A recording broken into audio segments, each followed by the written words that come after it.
अहमदाबाद में हुए air India plane crash में 270 से ज़्यादा जिंदगियां खत्म हो चुकी हैं। हादसे के बाद का मंजर जिसने भी देखा वो स्तब्ध रह गया। पूरे इलाके में काले धुएं का गुबार छा गया था। प्लेन में सवार एक शख्स को छोड़कर किसी की भी जान नहीं बच पाई और क्रैश वाली जगह पर भी मौजूद कई लोगों की जानें चली गईं। हादसे के बाद लोग अपनी जान बचाने के लिए भागे थे।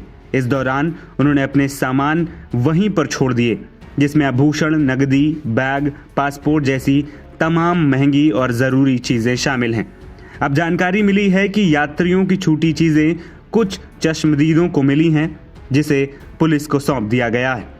घटना के दौरान मौके पर पहुंचे शख्स राजेश पटेल के मुताबिक जब वे घटनास्थल पर पहुंचे तो वहां अंधेरा था।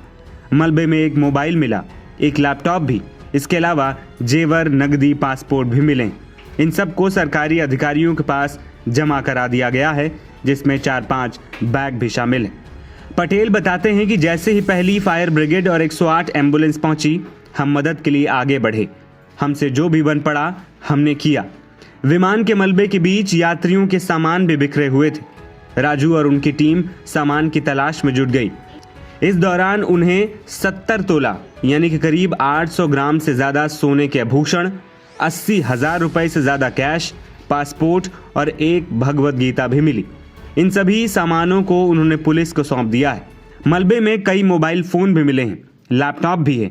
इसके अलावा जेवर, नकदी, पासपोर्ट और 4-5 बैग भी मिले हैं, जिन्हें पुलिस को सौंप दिया गया है। दूसरी ओर गुजरात के गृह मंत्री हर्ष सिंघवी ने बताया कि घटनास्थल से बरामद हुए हर सामान का दस्तावेजीकरण किया जा रहा है। इसके बाद इन सामानों को पीड़ितों के परिवारों को वापस सौंप दिया जाएगा। आपको बता दें कि 12 जून की दोपहर प्लेन क्रैश हुआ था। उड़ान भरने के कुछ सेकंड के भीतर ही विमान बीजे मेडिकल कॉलेज एंड अस्पताल की हॉस्टल बिल्डिंग पर गिर गया। इसके बाद विमान में आग लगी, जिससे दर्दनाक हादसा हुआ।